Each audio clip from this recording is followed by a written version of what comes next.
Hello everyone, and welcome to the config and tech video for Unravel 2. Get my notes and folders open here. So in this video I've got two folders open.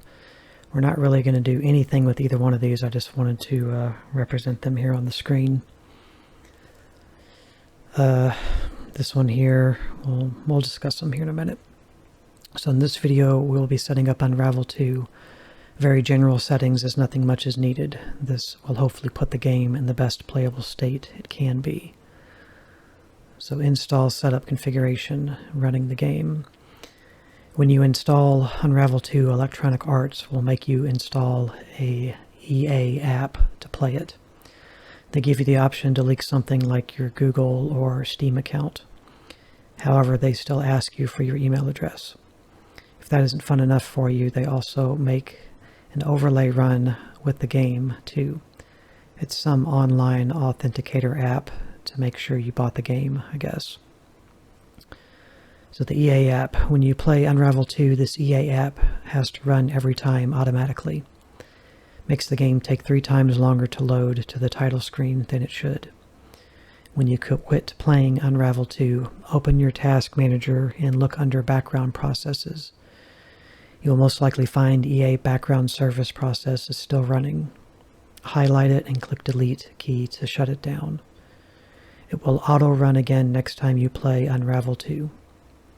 For me, it was eating 9 megs of my PC memory.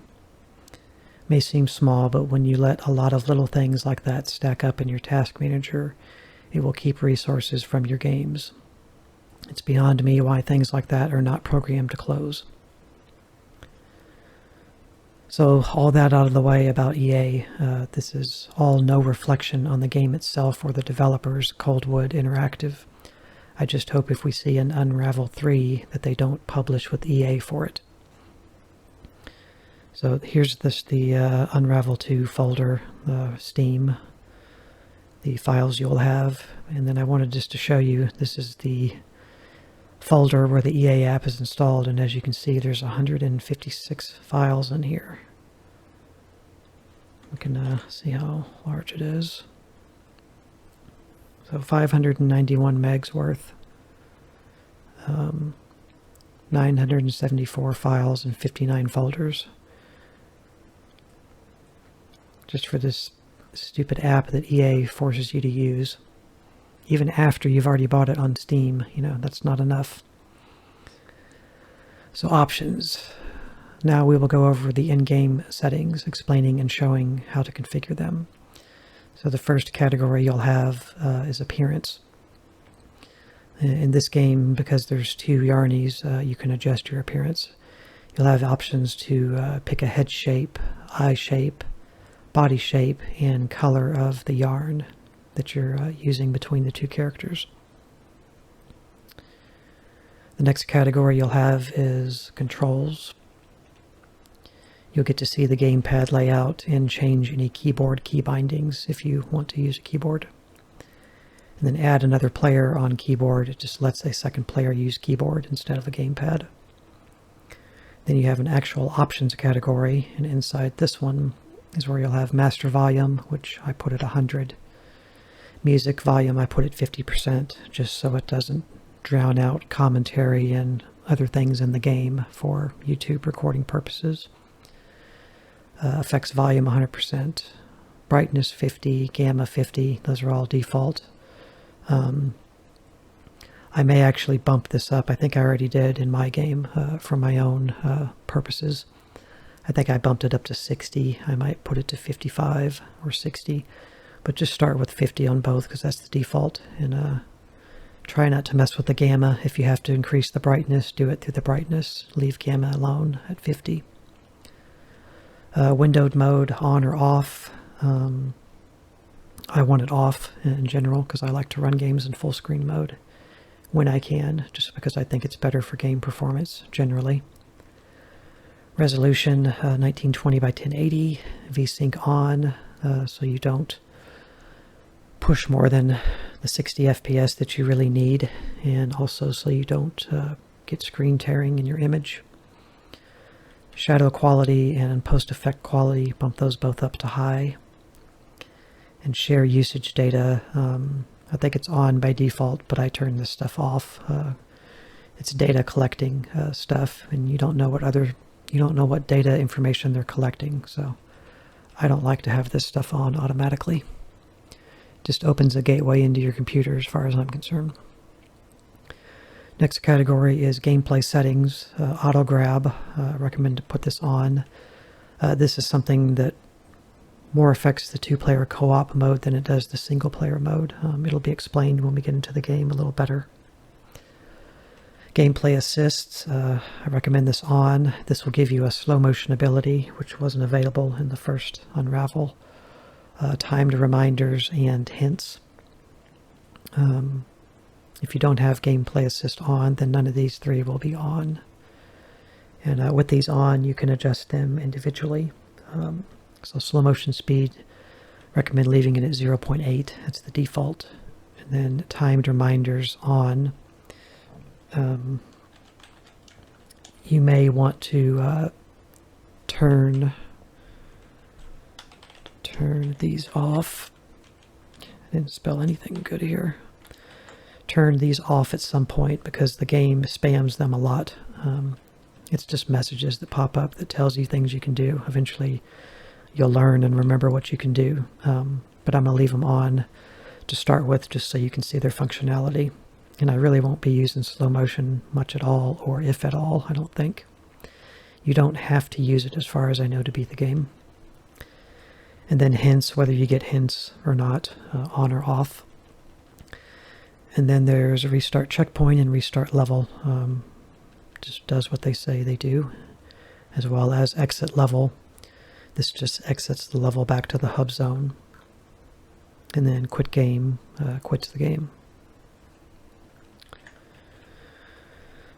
So in the next video, we'll get into the gameplay. We'll finish this config and tech video by going into the game. I will run down the settings we just covered here with you in the game. So I'll do a quick edit cut here in this video, and we'll see you in the game. Bye. Hello everyone, welcome to the in-game portion of the config and tech video for Unravel 2. So we are in the options here. You can see our little yarnies we got. You start off with a red and a blue.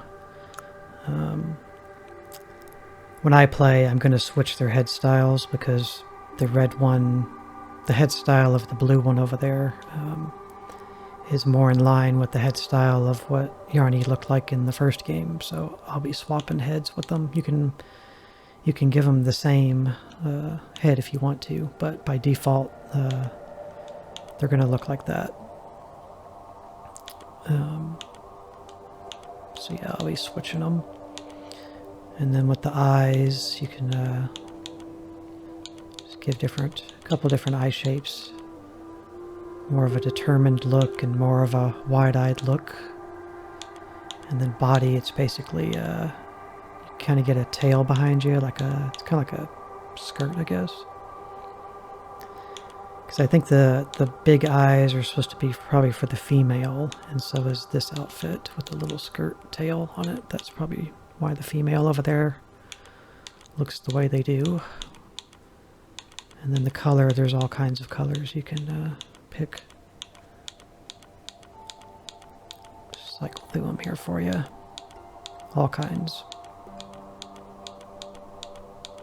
I'm surprised they give you this many color options. It's more light blue. So yeah, whichever one it is. The red is kind of the default, and then the other character is that color. So anyway, that's the appearance. Controls, these are your controls, which we'll cover in the gameplay video when we get to it. Let me actually take a screenshot of these for my usage later. And then keyboard. It says side scrollers are best played with a gamepad, which is true. I still want to use the keyboard, so if you say that, then you'll get choices here to use the different keybinds for the same controls for keyboard. And then add another player on keyboard, as I said previously, just lets you let the second player use a keyboard instead of a gamepad. Options, here's the 3 volume settings, and going with 50 on music just so it doesn't drown out stuff. Brightness, I'm going to use 60, I think, but start with 50. I just think 60 is a little better for me from what I'm seeing. It'll look correct, you know, for you guys when you see it on YouTube. Windowed, full screen, 1080p resolution, VSync on, shadow and post effects on high, and then I recommend share usage data to be off, just for privacy's sake.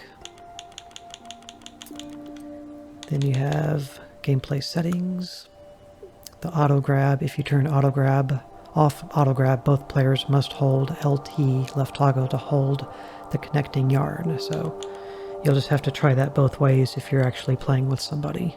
I'll be playing by myself, as a single player. And then the gameplay assists on, turn off hints, slow motion, and reminders, or turn them on. Decide how much slow motion decreases game speed, or turn it off completely. And then timed reminders, choose whether or not you want to be reminded about gameplay assists. And then hints, turn hints on or off. So you actually can, no you can't, yeah you can. Okay, so you can do 7, 8, the default, 9, or off. I probably will disable it when I play. We'll go through these again when I start the game up, but this is what I recommend you start with. Then that's gameplay settings, and then you just have restart a checkpoint, restart a level, exit a level, which will take you back to a hub zone that the game has, just like the first one had. The first one had a house, and you jumped in and out of picture frames. And I won't spoil what this game has, but it's kind of a similar concept in a way. And then quit game. And that will cover all of your options for this game. So thank you very much for watching this. This will conclude the Config and Tech video, and in the next video we will jump right into the first gameplay video. Thank you very much for watching. Bye.